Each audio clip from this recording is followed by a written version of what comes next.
So hello everyone, आज हम discuss करने वाले हैं पाइथन के लेक्चर नंबर 4 को, जिसमें हम लोग इनपुट, आउटपुट और टाइप कन्वर्जन के बारे में डिस्कशन करेंगे। तो सबसे पहले हम फटाफट से एक लेक्चर यहाँ पर पाइथन सीरीज़ पर सपोज न्यू क्लिक करते हैं। यहाँ पर हम लोग पाइथन फाइल का एक न्यू फाइल बना लेते हैं और लिखता हूँ मैं लेक्चर 04 और यहाँ पर हमारा लेक्चर 04 के लिए न्यू फाइल बन चुका है। मैं प्रोजेक्ट पर यहाँ पर क्लिक करूँगा और ये मेरा विंडो थोड़ा सा बड़ा हो गया और उसके बाद मैं क्या करूँगा, कंट्रोल और स्क्रॉल फॉरवर्ड स्क्रॉल करूँगा तो ये मेरा जूम इन हो जाएगा। ये जूम कर लिया मैंने। और ये सेटिंग कैसे करते हैं, ये सारा कुछ मैंने प्रीवियस लेक्चर में डिस्कस कर लिया है, आप वहाँ पर देख सकते हैं। ठीक है, तो सबसे पहले अगर हमें किसी भी चीज़ को इनपुट लेना होगा तो हमें उसे इनपुट लेकर के किसी नाम से स्टोर करना होगा या असाइन करना होगा।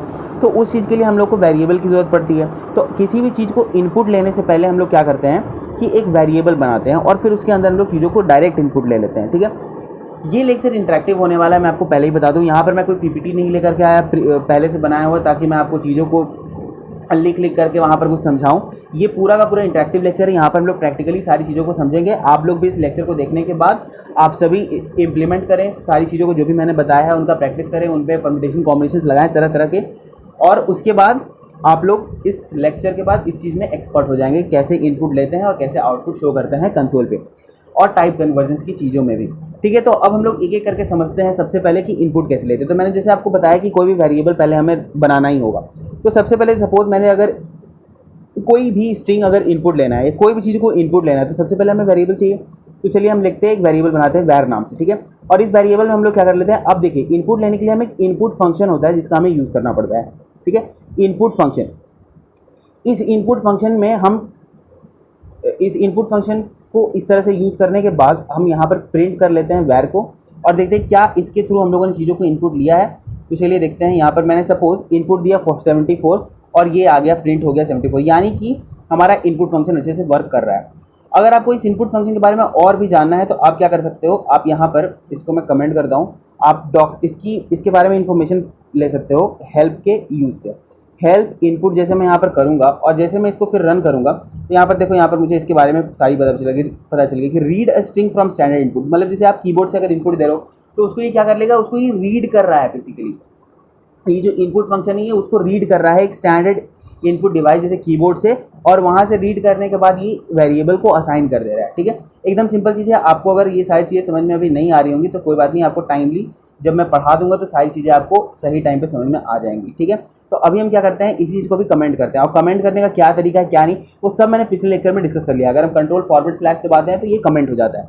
अभी हम चलते हैं आगे और कुछ और इनपुट्स लेते हैं। ठीक है, अभी यहाँ पर आपको यहाँ पर एक और चीज़ दिख रहा हो कि इनपुट के ब्रैकेट में लिखा है प्रॉम्प्ट। अभी ये प्रॉम्प्ट क्या होता है, जो भी चीज़ हमें कंसोल पर प्रिंट करनी होती है कि इसे मैं प्रिंट करूँगा, उसके बाद यूज़र से मैं इनपुट लूँगा, उस चीज़ को ही प्रॉम्प्ट कहते हैं। जैसे मैं एक एग्जाम्पल देकर के आपको समझाता हूँ। मैं सपोज यहाँ पर दे रहा हूँ variable is equal to input और मैं यहाँ पर दे रहा हूँ एंटर योर नेम। सपोज मैंने किसी का नाम एंटर करवाया तो मैंने ये प्रॉम्प्ट लिखा। अब मैं जैसे इसे रन करूँगा तो क्या होगा, ये देखो, enter your name. Okay sorry, YOT ये यहाँ पे T हो गया था। एंटर योर नेम, मैं इसे स्टॉप करूँगा, फिर से रन करूँगा और ये यहाँ पर ये रन चुका है। तो एंटर योर नेम, सपोज किसी ने अपना नाम कुछ डालना होता है, तो सपोज किसी ने डाल दिया मोहन और ये जैसे किया यहाँ पर ये हमारा काम कर चुका है। तो इस तरह से हम लोग कर सकते हैं। अब ध्यान देने वाली बात क्या है, इनपुट फंक्शन जो भी इनपुट लेता है वो इसे स्ट्रिंग में ही कन्वर्ट कर देता है बेसिकली, यानी कि ये स्ट्रिंग टाइप ही रिटर्न करता है। इनपुट का जो रिटर्न टाइप है वो एक स्ट्रिंग। तो हम लोग अगर नंबर भी इनपुट दे रहे हैं तो वो भी स्ट्रिंग ही लेगा। अगर हम लोग यहाँ पर कुछ भी इनपुट दें तो वो स्ट्रिंग ही लेता है। जैसे एग्जांपल मैं आपको समझाता हूँ कि यहाँ पर मैं क्या कर रहा हूँ। सपोज मैं इस वैर में से मैं ये हटा दे रहा हूँ कि एंटर योर नेम। मैं यहाँ पर कुछ भी नहीं रखता, ठीक है, आपको समझाने के लिए। मैं जैसे यहाँ पर करता हूँ प्रिंट वैर, ओके, और फिर मैं करता हूँ प्रिंट टाइप ऑफ वैर। अब सपोज मैंने क्या किया कि मैं यहाँ पर दे रहा हूँ 45 और जैसे मैंने ये करवाया 45 ले लो। देखो ये टाइप क्या बताता है, डेटा टाइप बताता है कि कौन सा डेटा टाइप है। ठीक है, वो कंसोल पे प्रिंट कर देता है। तो यहाँ पर क्या हुआ कि सबसे पहले मैंने इनपुट लिया 45 और फिर यहाँ पर क्या हुआ प्रिंट वैर, तो इसने 45 प्रिंट कर दिया। आपको लगा कि ये इंटीजर लिया होगा, लेकिन जब हमने इसके टाइप को प्रिंट किया तो इसने दिखाया क्लास str, मतलब कि ये वेरिएबल इंटीजर नहीं है, ये वेरिएबल एक स्ट्रिंग वेरिएबल है। तो इस तरह से इनपुट हमेशा एक स्ट्रिंग वैल्यू ही रिटर्न करता है।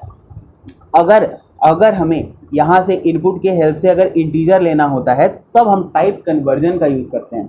अब यहाँ पर कंसेप्ट आता है टाइप कन्वर्जन का। जैसे अगर सपोज कि मुझे इससे कोई नंबर इनपुट लेना है तो मैं क्या करूँगा, मैं करूँगा इंट इस तरह से, और इंट के ब्रैकेट्स के अंदर यानी इंट फंक्शन, यहाँ पर मैं दिखा रहा हूँ आपको, ये इंट फंक्शन है ना, ये इंट फंक्शन क्या कर देता है, ये कन्वर्ट कर देता है, कन्वर्ट्स इनटू इंटीजर, ये इंटीजर में कन्वर्ट कर देता है जो भी आपने डेटा टाइप डाला है उसको, ये इंटीजर में यहाँ पर इसने कन्वर्ट कर दिया, ठीक है, कन्वर्ट्स इनटू इंटीजर। और फिर मैं जैसे अब यहाँ पर इसे रन करूँगा और मैं अब 45 डालूँ तो यहाँ पर देखो आप 45 यहाँ पर प्रिंट किया, और फिर यहाँ पर जब टाइप प्रिंट किया मैंने तो यहाँ पर इसने क्या दिया, क्लास इंटीजर यानी कि क्लास इंट। तो इस तरह से यहाँ पर जो है हमारा काम करता है क्या, बेसिकली यहाँ पर हमारा इस तरह से काम करता है एक इंट का टाइप कन्वर्जन, इसी चीज़ को हम टाइप कन्वर्जन कहते हैं, ठीक है, यही कंसेप्ट जो है यही चीज़ है, यही टाइप कन्वर्जन कहलाती है, टाइप कन्वर्जन, इसी चीज़ को टाइप कन्वर्जन कहते हैं। और ये एक्सप्लिसिट टाइप कन्वर्जन यानी कि हम लोग टाइप कन्वर्जन कर रहे हैं, ये इंटरप्रेटेड टाइप कन्वर्जन नहीं कर रहा, ठीक है। तो आप समझ चुके हैं कि ये चीज़ क्या है। तो इस तरह से टाइप कन्वर्जन करके अगर हमें इंटीजर इनपुट चाहिए हो तो हम इंटीजर इनपुट ले सकते हैं। सपोज़ अगर मुझे फ्लोट वैल्यू इनपुट चाहिए होती है, ठीक है, सपोज़ मुझे अगर फ्लोट वैल्यू इनपुट चाहिए होती है तो मैं क्या करूँगा, मैं यहाँ पर फ्लोट फंक्शन का यूज़ करूँगा और उसके अंदर मैं इनपुट ले लूँगा। अब जो भी स्ट्रिंग मेरा इनपुट आएगा वो उसे फ्लोट में कन्वर्ट कर देगा और फिर उसको मैं प्रिंट कर सकता हूँ, ठीक है। जैसे मैंने किया var1, फिर मैं यहाँ पर करता हूँ प्रिंट टाइप ऑफ var1। अभी मैं कर रहा हूँ कंट्रोल शिफ्ट वेट, इसको पहले मैं क्या कर देता हूँ, कमेंट कर देता हूँ। और अब मैं यहाँ पर मैं क्या यूज़ कर रहा हूँ, यहाँ पर मैं फ्लोट यूज़ कर रहा हूँ। तो यहाँ पर मैंने कमेंट किया फ्लोट, और ये क्या कर रहा है, ये बेसिकली मेरा कन्वर्ट्स इनटू फ्लोट, ये फ्लोटिंग पॉइंट नंबर में चीज़ों को कन्वर्ट कर दे रहा है, ठीक है। तो ये जैसे मैंने रन किया, अब मैं सपोज यहाँ पर डालता हूँ 45.2, तो ये देखिए यहाँ पर ये आ गया फ्लोट। अभी आप कहोगे कि कैसे ये फ्लोट आ रहा है, तो फ्लोट में हमने इस इनपुट को कन्वर्ट किया। अगर मैं फ्लोट में ना कन्वर्ट करूँ तो आप यहाँ पर फ्लोट डाल करके भी देख सकते हो, मैं आपको दिखा रहा हूँ। आप यहाँ पर फ्लोट भी डालोगे ना तो भी ये क्या लेगा, ये बेसिकली एक स्ट्रिंग ही लेगा। जैसे 45.2 लिया तो ये देखो ये क्लास str, यहाँ पर स्ट्रिंग ही है, ये टाइप प्रिंट कर रहा हूँ ना मैं, तो इसके वजह से यहाँ पर ये प्रिंट हो रहा है क्लास str, मतलब ये स्ट्रिंग ही रह गया। तो इस वजह से हम क्या करते हैं, यहाँ पर फ्लोट का यूज़ करते हैं। मुझे लग रहा है आपको चीज़ें समझ में आ गई होंगी। अभी मैं यहाँ पर आगे बढ़ता हूँ और इस तरह से आपको टाइप कन्वर्जन का हमने कंसेप्ट समझा दिया। अब ऐसा नहीं है कि हम लोग सिर्फ और सिर्फ स्ट्रिंग टू इंटीजर ही कन्वर्ट कर सकते हैं या स्ट्रिंग टू फ्लोट ही कन्वर्ट कर सकते हैं, नहीं, हम लोग इंटीजर टू स्ट्रिंग भी कर सकते हैं, फ्लोट टू स्ट्रिंग भी कर सकते हैं, ठीक है। और वो किस तरीके से होता है, वो स्ट्रिंग के मदद से होता है।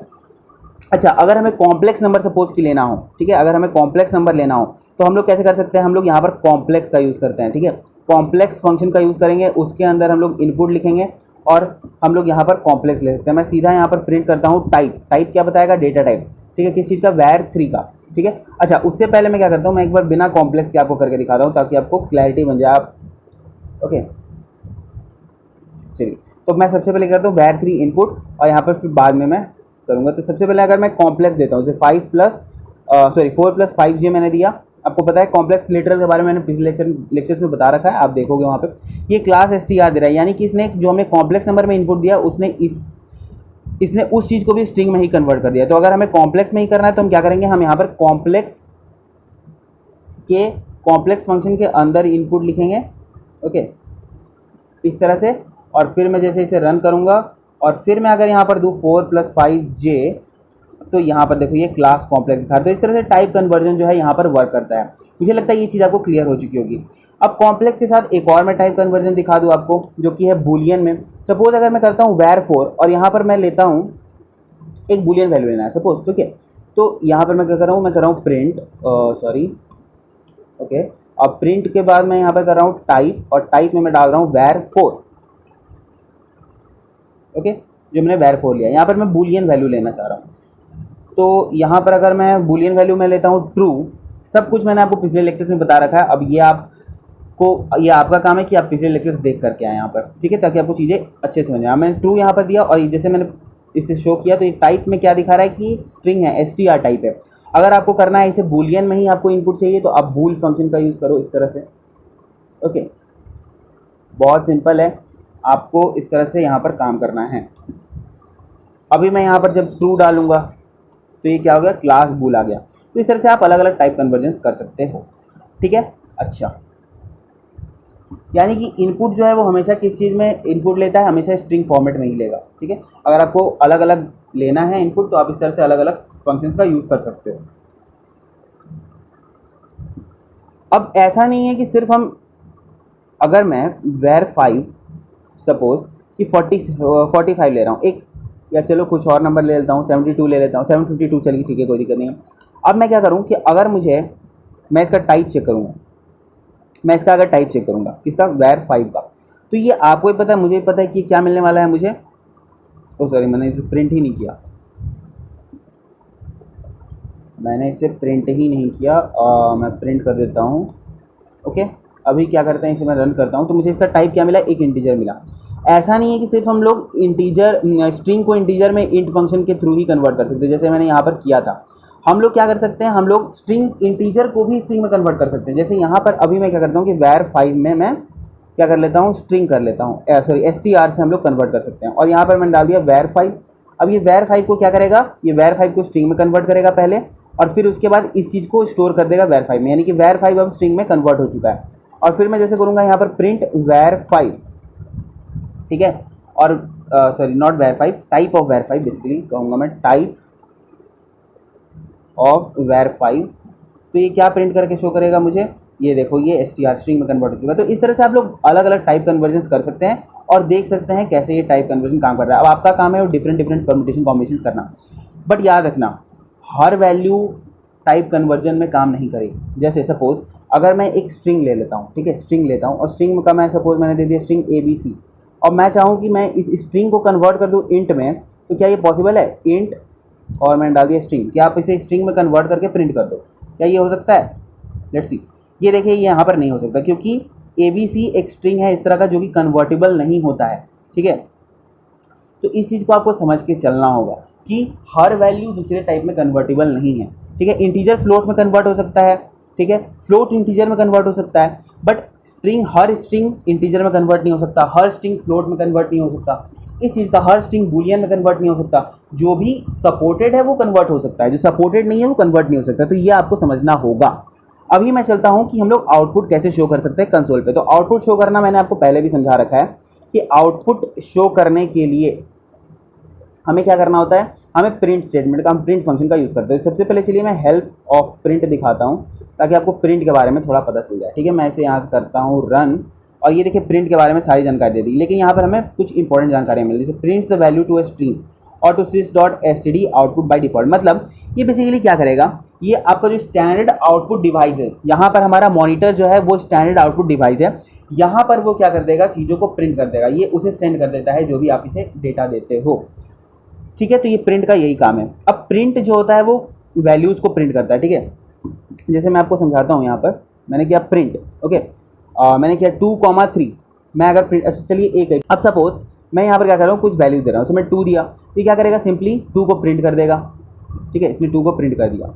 अच्छा, जो चीज़ इसने 2 को प्रिंट किया ना, जो 2 को प्रिंट किया, तो ये 2 को क्या किया, ये बेसिकली स्ट्रिंग में कन्वर्ट करके हुई प्रिंट किया इसने। ऐसा नहीं कि 2 एक इंटीजर रहा प्रिंट होते समय, प्रिंट करते समय प्रिंट इसने स्ट्रिंग में कन्वर्ट किया। ऐसी ही चीज़ें हम प्रिंट स्टेटमेंट के साथ यूज़ कर सकते हैं जिसे स्ट्रिंग में कन्वर्ट कर सके। मैंने बताया ना कि हर डेटा टाइप एक दूसरे में कन्वर्टेबल नहीं है, तो वही चीज़ मैं यहाँ पर भी समझा रहा हूँ कि ऐसे ही चीज़ हम लोग यहाँ पर प्रिंट को प्रिंट करने के लिए दे सकते हैं कंसोल पे, जो कि स्ट्रिंग में कन्वर्टेबल हो। इस बात को आप नोट कर ले अच्छे से, ठीक है, बिकॉज बहुत से लोगों को ये कन्फ्यूजन होती है और बाद में उन्हें थोड़ा थोड़ा, मतलब ऐसा नहीं कि समझ में नहीं आएगा, ये बिना बताए भी मैं निकल सकता था, बट मैं चाह रहा हूँ कि माइन्यूटली आपको एक एक चीज़ बताओ तो आपको इंटरव्यू में कहीं दिक्कत ना हो। तो अगर आपसे कोई पूछे कि प्रिंट किन चीज़ों को प्रिंट नहीं कर सकता, तो उन चीज़ों को प्रिंट नहीं किया जा सकता है जो स्ट्रिंग में कन्वर्टेबल ना हो। ठीक है, ठीक है, तो प्रिंट हमेशा उन्हीं चीज़ों को प्रिंट करेगा जो कि स्ट्रिंग में कन्वर्टेबल हो। एक एक बात मेरी इंपॉर्टेंट है, आप लोगों का काम है आप उनको ध्यान से सुने और नोट करते चलें। ओके, तो मैं यहाँ पर उस चीज़ को लिख भी देता हूँ। ये जो भी आप लोग प्रिंट में दोगे वो ऑब्जेक्ट्स या आइटम्स क्या होने चाहिए, वो स्ट्रिंग टाइप में कन्वर्टेबल होने चाहिए। ठीक है, ये चीज़ आपको बाद में और क्लैरिटी के साथ समझ में आएगी। अभी आपको ये हो सकता है कि आपको नॉर्मल एक बात लग रही हो कि ठीक है भैया हम कुछ भी देंगे तो वो तो स्ट्रिंग में कन्वर्ट हो ही जाएगा, बट ऐसा नहीं होता है। बाद में जब हम लोग ऑब्जेक्ट ओरिएंटेड प्रोग्रामिंग देखेंगे तो वहाँ पर कुछ ऑब्जेक्ट्स हम लोग बनाएंगे जो कि स्ट्रिंग में कन्वर्ट नहीं हो सकते हैं, तो उन ऑब्जेक्ट्स को हम लोग समझेंगे कि वो ऑब्जेक्ट्स हम लोग पास नहीं कर सकते हैं प्रिंट स्टेटमेंट में, वो आपको बाद में समझ में आएगा। अभी आपको ये चीज़ समझना है कि जो भी चीज़ें स्ट्रिंग में कन्वर्टेबल नहीं हैं उन्हें हम पास नहीं कर सकते हैं प्रिंट के अंदर, ठीक है। तो ये चीज़ आपको समझ में आ गया। अब अगर हम प्रिंट में क्या करें, सपोज मैं इसको भी कमेंट ही कर देता हूँ, ठीक है, पूरा का पूरा कमेंट कर दिया। अब मैं यहाँ पर क्या करता हूँ, मैं प्रिंट में अगर कॉमा सेपरेटेड वैल्यूज़ को प्रिंट करूँ, जैसे 2,3 को मैं प्रिंट करता हूँ, तो कंट्रोल शिफ्ट F10 प्रेस किया और यहाँ पर ये प्रिंट हो गया। तो आपको मैंने बताया था पिछले लेक्चर में कि यहाँ पर एक स्पेस बीच में देता है। क्यों स्पेस बीच में देता है? देखो, प्रिंट के अंदर सेपरेटर का कंसेप्ट होता है, आपको इस चीज़ को जान लेना है, ठीक है। जब मैंने हेल्प प्रिंट को जब मैंने इसे हेल्प को किया था यहाँ पर प्रिंट, तो यहाँ पर देखो, यहाँ पर दे रहा है प्रिंट के अंदर क्या होता है, आर्क्स होता है। ये स्टार आर्क्स का मतलब होता है कि कॉमा सेपरेटेड वैल्यूज, ठीक है, बहुत सारे कॉमा सेपरेटेड ऑब्जेक्ट्स होते हैं, 2 3 4 5 इस तरह से कुछ भी, A, B, C, इस तरह से काफ़ी सारे ऑब्जेक्ट्स या वैल्यूज हो सकते हैं। सेपरेटर एक यहाँ पर कह सकते हैं कि सेपरेटर हमारा क्या होता है, सेपरेटर हमारा एक पैरामीटर होता है प्रिंट के अंदर, जो कि क्या करता है, दो वैल्यूज़ को सेपरेट करना है किस वैल्यू से या किस चीज़ से, किस कैरेक्टर से, वो बेसिकली ये सेपरेटर हमें बताता है। जैसे यहाँ पर सेपरेटर की बाय डिफ़ॉल्ट वैल्यू एक स्पेस होती है, इस वजह से यहाँ पर जब ये प्रिंट कर रहा है ना, तो आपको यहाँ पर एक स्पेस दिख रहा होगा। अगर मैं इस सेपरेटर को चेंज करना चाहूँ, बाय डिफ़ॉल्ट इसका वैल्यू स्पेस है, इसलिए यहाँ पर 2 और 3 के बीच में स्पेस प्रिंट हो रहा था। बट अगर मैं चेंज करके यहाँ पर कर दूँ, सपोज़ कि मैंने यहाँ पर चेंज करके कर दिया एस्ट्रिक्स कैरेक्टर, और फिर जब मैं इसे प्रिंट करूँगा, तो अब देखो कंट्रोल शिफ्ट F10 जैसे मैंने प्रेस किया, ये प्रिंट हुआ। तो देखो यहाँ पर 2 और 3 के बीच में एक सेपरेटर आया जो कि एस्ट्रिक्स है। अब ऐसा नहीं कि सिर्फ 2 ही वैल्यूज़ ही लेगा, इसमें मैं 4 भी डाल सकता हूँ, इसमें मैं कोई बूलियन वैल्यू डाल सकता हूँ, जैसे मैंने कर दिया ट्रू, इसमें मैं कोई स्ट्रिंग डाल सकता हूँ, जैसे मैंने कर दिया हर्ष, ठीक है। तो इस तरह से मैं कुछ भी, इनफैक्ट मैं यहाँ पर एक कॉम्प्लेक्स नंबर भी डाल दूँ, अगर 5 + 7J, और फिर मैं कॉमा कर दूँ, तो इन सारे के बीच में ये पहले स्पेस ऐड कर रहा था, लेकिन अब ये एस्ट्रिक्स ऐड करेगा। जैसे मैं इसे रन करूँगा, तो यहाँ देखो इनके बीच में क्या है, 2 3 4 ट्रू, इन सब के बीच में इसने एक एस्ट्रिक्स ऐड कर दिया। तो सेपरेटर का बेसिकली यही कंसेप्ट है, और बाय डिफ़ॉल्ट ये एक स्पेस होता है, इसलिए जब मैं ये हटा देता हूँ, तो ये क्या करता है, ये एक स्पेस प्रिंट कर देता है इन सारी वैल्यूज़ के बीच में। तो मुझे लगता है सेपरेटर का कंसेप्ट आपको क्लियर हो चुका होगा। अब मैं आता हूँ दूसरा पैरामीटर, जो कि है एंड पैरामीटर। एंड पैरामीटर आप देख सकते हो कि बाय डिफ़ॉल्ट \n होता है। एंड पैरामीटर क्या होता है, सपोज मैं 2 प्रिंट स्टेटमेंट्स लिख रहा हूँ, ठीक है। एक मैंने लिखा प्रिंट 2 और एक मैंने लिखा फिर नेक्स्ट में प्रिंट 3, और मैंने इसे रन किया, ठीक है। तो ये देखो 2 और फिर न्यू लाइन में आया 3। ऐसा क्यों हुआ? ये 2 और 3 बगल में भी तो प्रिंट हो सकता था ना, ये हुआ इस एंड पैरामीटर की वजह से। देखो बाय डिफ़ॉल्ट क्या होता है कि एंड पैरामीटर जो है वो \n होता है। \n एक स्केप सीक्वेंस कैरेक्टर है, इसके बारे में मैं नेक्स्ट लेक्चर में डिस्कस करूंगा। स्केप सीक्वेंस कैरेक्टर क्या होता है, ये खुद प्रिंट नहीं होते हैं स्केप सीक्वेंस कैरेक्टर, बल्कि ये प्रोग्राम में कुछ काम करते हैं, ये स्पेशल कैरेक्टर्स इस तरह के होते हैं, ठीक है। और ये कॉम्बिनेशन होते हैं 2 या 2 से ज़्यादा कैरेक्टर्स के, जैसे यहाँ पर 2 कैरेक्टर्स हैं, _ है और n है, ठीक है। और ये दोनों मिल करके एक न्यू लाइन कैरेक्टर बनाते हैं। और ये न्यू लाइन कैरेक्टर क्या करता है कि किसी भी चीज़ को प्रिंट करने के बाद उसके एंड में ऐड कर देता है कोई चीज़, इसलिए यहाँ पर हमने एंड डाला है, ठीक है। न्यू लाइन कैरेक्टर एंड में कुछ नहीं ऐड करता। न्यू लाइन कैरेक्टर मतलब कि न्यू लाइन में शिफ्ट कर दो, बेसिकली आप कंट्रोल को न्यू लाइन में ले जाओ, ठीक है। न्यू लाइन कैरेक्टर का यही मतलब होता है।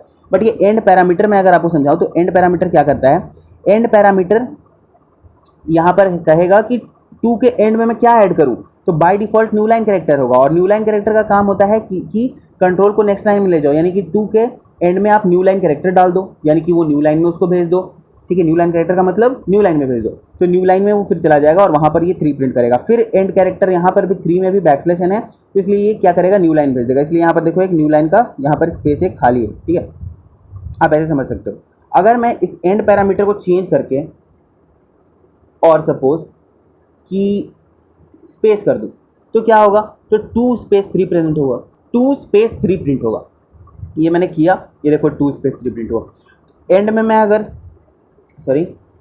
अगर मैं एक एस्ट्रिक्स दे दूं, तो क्या होगा, देखो 2 एस्ट्रिक्स प्रिंट हुआ। तो इस तरह से हम लोग यहाँ पर कर सकते हैं, ठीक है। अच्छा, ये 3 के भी एंड में अगर मैं सपोज कि स्पेस दे देता हूँ, ठीक है। अभी देखो क्या होगा, यहाँ पर एक न्यू लाइन आ जा रहा है ना, ये देखो, ये मैंने जैसे प्रिंट किया, ये देखो न्यू लाइन हट गया। तो बेसिकली एंड जो पैरामीटर होता है वो बताता है कि इन वैल्यूज़ के एंड में मैं क्या करूँ, और ये by default new line character होता है, इसलिए ये न्यू लाइन एक दे देता है, यहाँ पे न्यू लाइन में ले जाता है चीज़ों को। ठीक है, अभी मुझे लगता है आपको समझ में आ गया। और जैसे मैंने इसे चेंज किया तो ये देखो यहाँ पर एक स्पेस प्रिंट कर रहा है 3 के एंड में, और यहाँ पर 2 के एंड में एक एस्टेरिस्क प्रिंट कर रहा है एंड पैरामीटर को चेंज कर। तो मुझे लगता है कि प्रिंट स्टेटमेंट भी आप लोगों को एकदम क्लियरली समझ में आ गया होगा। ठीक है, ये हेल्प क्या है ये भी मैंने आपको पिछले लेक्चर में बता रखा है, तो कंफ्यूज मत होइएगा, आप पिछले लेक्चर को जा करके चेक करें। और इसी के साथ मैं आज का लेक्चर एंड करता हूँ। और आप लोगों का आज का टास्क है कि आप बहुत सारे परम्यूटेशन कॉम्बिनेशंस करें, type conversion related, printing related, और वेरिएबल जो भी इनपुट टेकिंग है, ठीक है, ये सारा कुछ का आप क्या करें, परम्यूटेशन कॉम्बिनेशन, अलग अलग तरह के एग्जांपल्स आप खुद से प्रैक्टिस करें, बहुत सारा अपने खुद से एग्जांपल्स ले करके, और आप इसमें एक्सपर्ट हो जाएंगे। ठीक है, और अगर आपको कहीं भी कोई भी डाउट हो, आप जस्ट क्या करें, उसको कमेंट बॉक्स में लिख दें, मैं ट्राई करूँगा कि मैं सारे डाउट्स को क्लियर कर दूँ।